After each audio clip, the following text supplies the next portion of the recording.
होना चाहिए।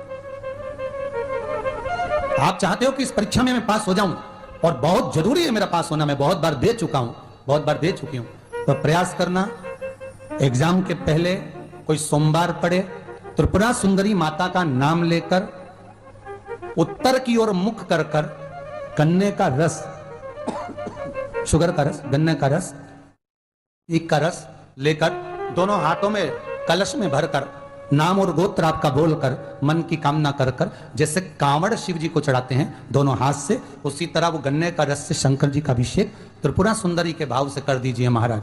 ऐसा कोई एग्जाम नहीं होगा जिसमें आप पास नहीं हो सकते, निकल ही जाओ, निकल ही जाओ। त्रिपुरा सुंदरी माता का स्मरण, मात्र स्मरण सुख का देगा। तुम संपूर्ण तरह से हार जाओ, लगे अब कुछ भी नहीं अपने पास में, एकदम खाली हो गए, कुछ भी नहीं बचा, तब बेलपत्र के वृक्ष के नीचे शंकर जी के मंदिर के सम्मुख में 2 दीप लगाना प्रारंभ कर दीजिए। एक लंबी बाती का दीप, एक गोल बाती का दीप, एक शक्ति का, एक शिव का, दोनों दीप घी के दोनों सामने रखो, बाबा को प्रार्थना करो। शिव मंदिर में लगाने के बाद फिर बेलपत्री के वृक्ष के नीचे जाओ। उस बेलपत्री के वृक्ष के नीचे जाना जिसकी छांव तुम्हारे ऊपर पड़े, पौधा नहीं, पौधे की छांव नहीं आ पाती अपने ऊपर, पौधा छोटा सा रहता है तो उसकी छांव नहीं आती। बेलपत्र के वृक्ष की छांव में बैठकर 2 दीप लगाओ कि छांव है। महीना नियम ले लो, शाम के समय पर और शाम को प्रदोष काल में मेरे घर का कोई भी व्यक्ति जाएगा शिव मंदिर में 2 दीप और बेलपत्र के वृक्ष के नीचे 2 दीप लगाएगा। 2 महीना इंतजार करना, मेरा बाबा हाथ पकड़कर तुम्हें ऐसा दौड़ाएगा कि शिव अपने आप करुणा करने लगेगा। आशा ये है कि उस बेलपत्री के पौधे में, उस बेलपत्री के वृक्ष में जो बेल लगा हुआ है, जो फल लगा हुआ है, उस फल की मुझे महत्वता श्रवण कर। जो बच्चा हकलाता हो, अर्थात बोलते बोलते अटक जाता हो या वाणी हकला रही हो, तो शास्त्र कहता है कि बेल का जो फल होता है, उस बेल के फल को धीरे से फोड़कर ऊपर से चक्कू से उसको साफ कर कर अंदर से पूरे उसका जो गुर्दा है बेल के फल का, उसको निकाल लीजिए और उस बेल के फल का जो गुर्दा है उसको निकाल कर वो खाली कर लीजिए बेल का। महाराज सोमवार के सोमवार 5 सोमवार उसमें पानी भरकर भगवान शंकर को समर्पित करिए। एक पात्र शिवलिंग में से जो जल नीचे गिरे उसके उधर पात्र को लगा लीजिए। महाराज समर्पित कर कर जल को झेल कर ले आइए। जो व्यक्ति वाणी से हकला रहा हो उस व्यक्ति को वो जल भगवान शंकर का जो शिव महापुराण का मूल मंत्र है श्री शिवाय नमस्तुभ्यम, उस मंत्र का जाप कराकर धीरे धीरे बुलवाते हुए उस पानी को पिलाना प्रारंभ कर दीजिए। केवल सोमवार को ही करना है और सोमवार को ही पिलाना, इसके सिवाय नहीं करना है। महाराज जैसे मंत्र बोलते जाए, श्री शिवाय नमस्तुभ्यम बोलते जाए और धीरे धीरे उसको पानी पिलाते जाए, श्री शिवाय नमस्तुभ्यम बोलते जाए और पानी पिलाते जाए। महाराज धीरे धीरे आप 5 सोमवार करोगे, उसकी वाणी में अटकना बंद हो जाएगा, धीरे धीरे उसकी वाणी श्रेष्ठता की ओर अग्रण्य होगी। तो बीले की महत्वता भगवान लिंग पुराण के अंतर्गत वर्णन कर रहे हैं, भगवान शिव कह रहे हैं, स्कंद पुराण के अंतर्गत, लिंग पुराण के अंतर्गत, नर्मदा पुराण के अंतर्गत, शिव महापुराण के अंतर्गत कि जो बीला है, इस बीले की महत्वता, इस बीले का सुख क्या है।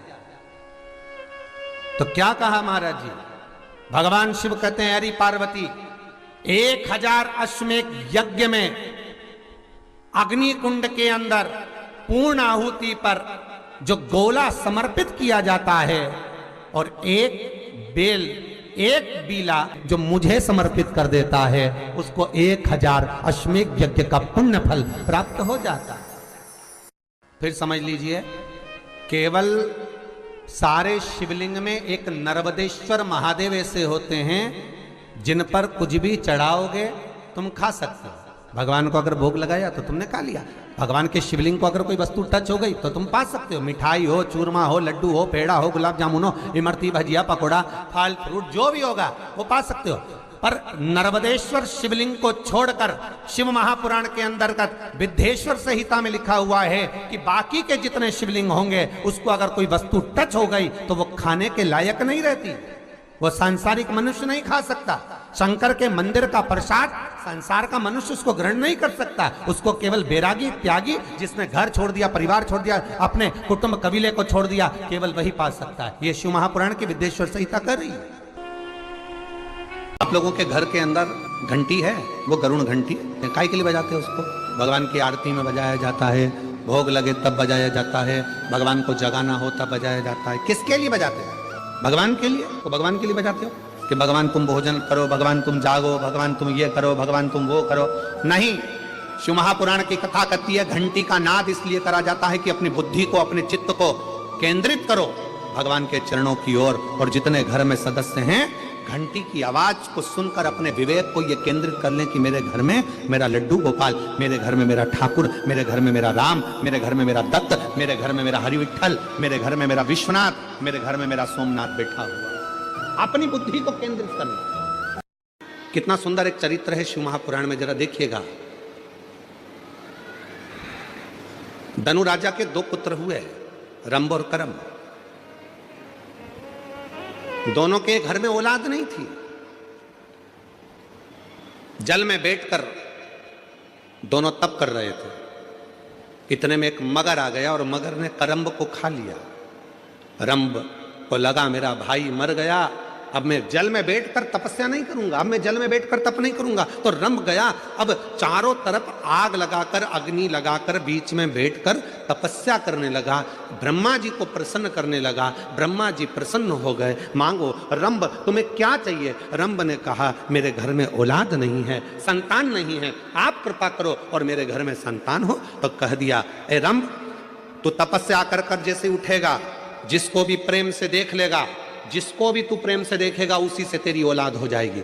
बस रंभ तपस्या कर कर उठा, सामने से एक भैंस निकल कर जा रही थी, एक महिष निकल कर जा रही थी, और रंभ ने उस भैंस को, उस महिष को प्रेम से देख लिया। और जैसे ही भैंस को देखा, भैंस का गर्भ ठहर गया, उस महिष का गर्भ ठहर गया, उस भैंस का गर्भ ठहर गया, और वो भैंस गर्भवती हो गई।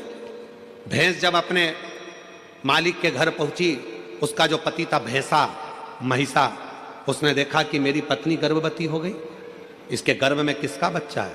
भैंसे ने ध्यान लगाया तो मालूम पड़ा कि वो रंभ का पुत्र है। क्रोध में आ गया महिषा, और महिषा को क्रोध आया, भैंसे को क्रोध आया, और रंभ के साथ वो युद्ध करने चले गया, और आखिरी में उसने रंभ को मार डाला। जैसे ही रंभ मर गया, उसके नगर के लोगों ने उसका अंतिम संस्कार करना प्रारंभ करा। चिता लगाई, अंतिम संस्कार हो रहा है, चिता पर लेटाया, चारों तरफ से आग लग गई।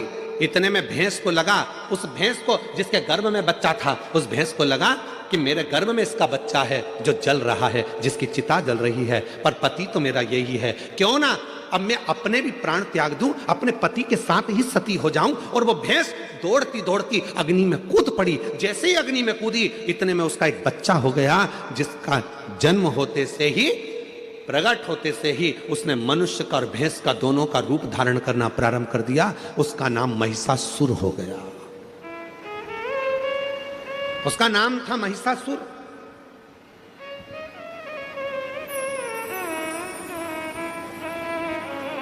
भैंस का रूप धारण कर कर, भैंसे का बड़ा रूप धारण कर कर सामने आ गया।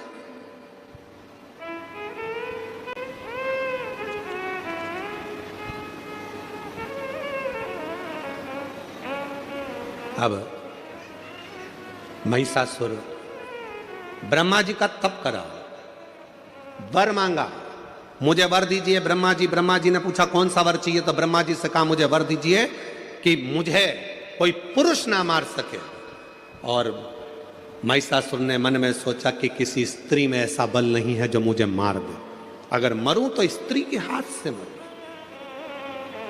अच्छा,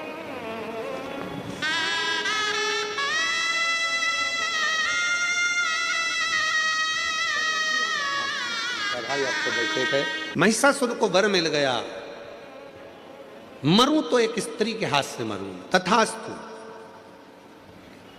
खूब उपद्रव मचाया उस महिषासुर ने, बहुत बहुत उपद्रव मचाया। इतना उपद्रव महिषासुर ने मचाया, चारों तरफ हाहाकार मच गई। हर जगह पर लोग घबराने लगे, डरने लगे, भय खाने लगे। इतना भय उत्पन्न होने लगा महिषासुर के कारण कि देवताओं के पास में दौड़ दौड़ कर जाते, प्रार्थना करते, इस महिषासुर को मार दो। ब्रह्मा जी ने कहा, ये महिषासुर ऐसे मरने वाला नहीं है, ये मरेगा तो किसी स्त्री के हाथ से मरेगा, इसको देवता नहीं मार सकते, इसको मारेगी तो केवल एक नारी मारेगी। अब देखिए, जो कथा चल रही थी वो यहां पर आकर जुड़ी है। आपके अंदर एक भगवान ने ऐसा गुण देकर भेजा है, उस गुण को आपको निखारना, उस गुण को निखारना। कैसे मरेगा? देवताओं से जाकर कहा, आप सबकी धर्म पत्नियों को जाकर कहिए कि कोई एक इस महिषासुर को मार दे। इंद्रदेव की पत्नी से कहा, क्या तुम मार सकती हो? ब्रह्मा जी ने कहा, नारी में बल तब आता है जब वो अपने पति का सम्मान करे, आदर करे, सत्कार करे और नमन करे, ऊंची आवाज में बात ना करे, तो नारी के अंदर एक बल बड़ा प्रबल रहता। में आ गई थी और उसने मुझे अपशब्द कह दिया था, मेरी पत्नी इंद्राणी भी महिषासुर को नहीं मार सकती। फिर कहा भगवान विष्णु से, आप लक्ष्मी जी को भेजिए और लक्ष्मी जी से कहो कि महिषासुर को मार दे। लक्ष्मी जी की बात आई तो भगवान विष्णु ने कहा, लक्ष्मी महिषासुर को नहीं मार सकती, क्योंकि एक बार मैं लक्ष्मी जी तैयार हो रही थी, श्रृंगार कर रही थी और मैं लक्ष्मी पर हंस दिया था, तो लक्ष्मी ने मुझे श्राप दे दिया था, हे नारायण, तुम मुझे देखकर घोड़े जैसे हंसे हो, मैं तुम्हें श्राप देती हूं कि तुम्हारा सिर कटेगा और तुम्हारा को घोड़े का मुंह लगेगा, तुम्हारा हयग्रीव अवतार होगा। तो मेरा घोड़े का मुख लगा और मैंने हयग्रीव अवतार धारण करा, तो लक्ष्मी भी महिषासुर को नहीं मार सकती।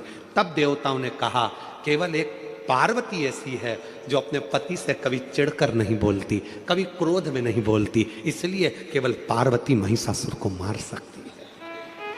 केवल पार्वती, कोई देवी में सामर्थ्यता नहीं है पार्वती के अलावा जो महिषासुर को मार दे। शंकर भगवान बोले, मेरी पार्वती को तो गुस्सा ही नहीं आता, जब गुस्सा ही नहीं आता तो मारेगी कैसे? जब गुस्सा आता है तो टूट पड़ती है, क्रोध आएगा तो झगड़ा करेगी ना, इसको तो क्रोध ही नहीं आता। इतने में ब्रह्मा जी ने कहा, अब तुम्हें उसको गुस्सा तो दिलाना पड़ेगा। तो भगवान शंकर ने मन में सोचा, गुस्सा कैसे दिलाऊं?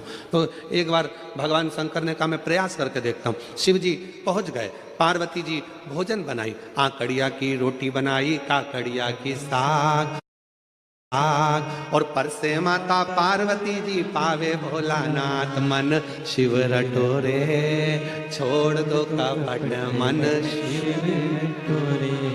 मन में सोचे, गलती मेरी गिना रही है, पर इसको गुस्सा तो आ ही नहीं रहा। शंकर भगवान बाहर गए भोजन करते करते, भगवान विष्णु और ब्रह्मा जी बाहर खड़े थे। उन्होंने हाथ जोड़कर बोला, प्रभु कुछ हुआ? शंकर भगवान बोले, रत्ती भर भी करंट नहीं आया, रत्ती भर नहीं आया।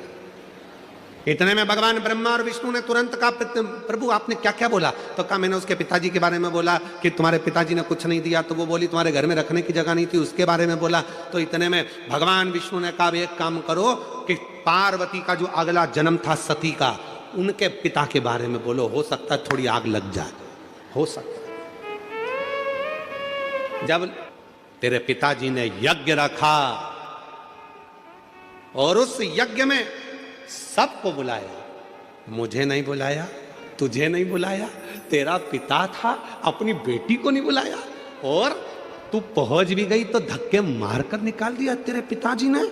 इतनी देर में तो पार्वती जी जो आटा उसन रही थी उसको और जम के उसनना चालू करा। मेरे पिता को ना बखानी है, मेरे बाप को अपशब्द ना कहिए, अब तो मैं आपके घर की हो गई हूं।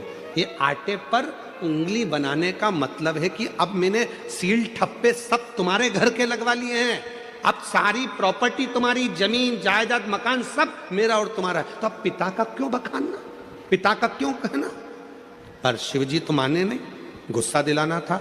आखिरी में शंकर भगवान ने कह दिया, अरे पार्वती, आखिरी में तो तुझे जल के भस्म होना ही पड़ा। इतनी देर में पार्वती बर्तन को लेकर मांजने बाहर गई, बर्तन धोने जैसे बाहर पहुंची, सामने से महिषासुर आ रहा था, और जब गुस्से में लाल और फिर कोई कुछ कह दे। अब शिव जी कुछ नहीं बोले, चुपचाप से बाहर निकले। भगवान विष्णु और ब्रह्मा जी ने पूछा कुछ हुआ? इतने में भगवान शंकर बोले मालूम पड़ेगा, कुछ देर खड़े रहो। इतने में सामने से आ रहा था महिषासुर, भैंसे पर बैठा था। आवाज लगाकर कहा, बड़ी सुंदर हो नारी, तुम मेरी बन जाओ। अब तो मां ने खोले केस और भयंकर बर्तन को तो पटका नीचे, और जो देखा महिषासुर को, महिषासुर देखकर बोला तुम तो क्रोध में और सुंदर लग रही हो। इतने में तुरंत शंकर भगवान ने भगवान विष्णु का हाथ पकड़कर बोला, अब कुछ मत बोलो, घी में, अग्नि में घी डलना चालू हो गया है, और अब अपने को सामने नहीं आना, ये अकेला निपट जाएगा। अब सामने क्रोध आया मां को, बाल खुले थे मां जगत जननी के, तो माता जगत जननी जगदम्बा ने उसको बांधा, पर क्रोध की अग्नि इतनी तीव्र थी कि केश फिर खुल गए। इसलिए हमने देखा है जब माताएं लड़ने के लिए जाती है पड़ोसी पड़ोसन के यहां, तो फुल एनर्जी से बोलती, बोल तो जरा। पार्वती मैया ने अपना जूड़ा बांधा, जो जाने लगी केश फिर खुल गए। ऐसी कृपा कर। हजारों लाखों शेरों पर सवार होकर गर्जना करती हुई इस महिषासुर पर टूट पड़। हे सप्तशृंगी, कृपा कर। हे मां मुंबा देवी, कृपा कर। हे मां चंडी, कृपा कर। हे मां कमला, कृपा कर,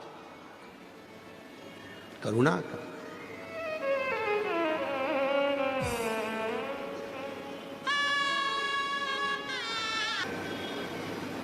जब महिषासुर का मर्दन हो गया, महिषासुर समाप्त हो गया, तो मां पार्वती जी ने शिव जी से कहा, इतनी शक्ति मुझ में कैसे प्रकट हो गई जो मैंने इतने बड़े असुर का संहार कर दिया? इतने बड़े असुर का संहार मैंने करा है, इतनी शक्ति मुझ में प्रकट कैसे हुई? भगवान देवादिदेव महादेव ने कहा, सुनो पार्वती, तुम जब महिषासुर का संहार कर रही थी, उसी समय मैंने भगवान ब्रह्मा और विष्णु के सामने संपूर्ण जगत की स्त्रियों को, घर में जन्म लेने वाली एक बेटी को, घर में जन्म लेने वाली एक नारी को, घर में जन्म लेने वाली एक कन्या को, घर में जन्म लेने वाली एक स्त्री को मैंने उसी समय पर वर दे दिया था कि जगत में, संसार सागर में, पृथ्वी पर जो भी कन्या, एक लड़की अगर पृथ्वी पर जन्म लेगी तो उस नारी के संग में शंकर भगवान की आदि शक्ति भी उसके अंदर विराजमान रहे। और चिता में एक ही अंतर आता है। एक दिन चिता ने चिंता से कहा कि तू भी जलाती है और मैं भी जलाती हूं। चिता चिंता से कह रही है कि तू भी जलाती है और मैं भी जलाती हूं, तू जीते जी जलाती है और मैं मरने के बाद जलाती हूं। चिंता मनुष्य को जीते जी जलाती रहती है, जीते जी जला जला जला जला। और चिता जब प्राण चले गए, केवल शरीर बचा है, केवल शरीर।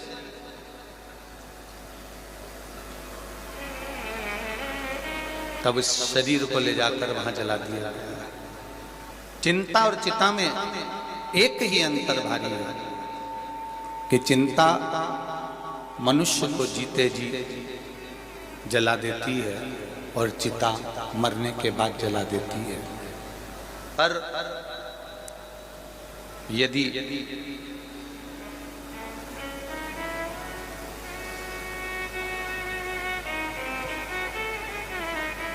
चिता ने कहा चिंता से कि मैं अंत में जलाती हूं और तू मनुष्य को दिन प्रतिदिन रोज जलाती है,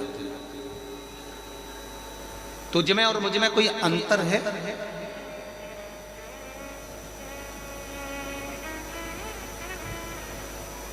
चिता कह रही है चिंता से, तुझ में और मुझ में कोई अंतर है? तब चिंता ने कहा मुझ में और तुझ में केवल एक अंतर है। वो कौन सा अंतर? तो चिंता कहती है कि मेरा काम है जलाना, मेरा काम है लोगों को चिंता देना, पर यदि उनकी चित्त वृत्ति, उनका मन, उनकी दृष्टि यदि महादेव के चरणों में है तो चिंता कहती है फिर मैं जला नहीं पाती, फिर मैं जला नहीं पाती। अगर चित्त वृत्ति, चिंतन, मनन, बुद्धि, चित्त हमारा देवादिदेव महादेव के चरणों में पड़ा हुआ है, भगवान शिव के चरणों में पड़ा हुआ है, तो फिर इतनी सामर्थ्यता चिंता की भी नहीं है कि वो आपको भक्षण कर जाए या आपको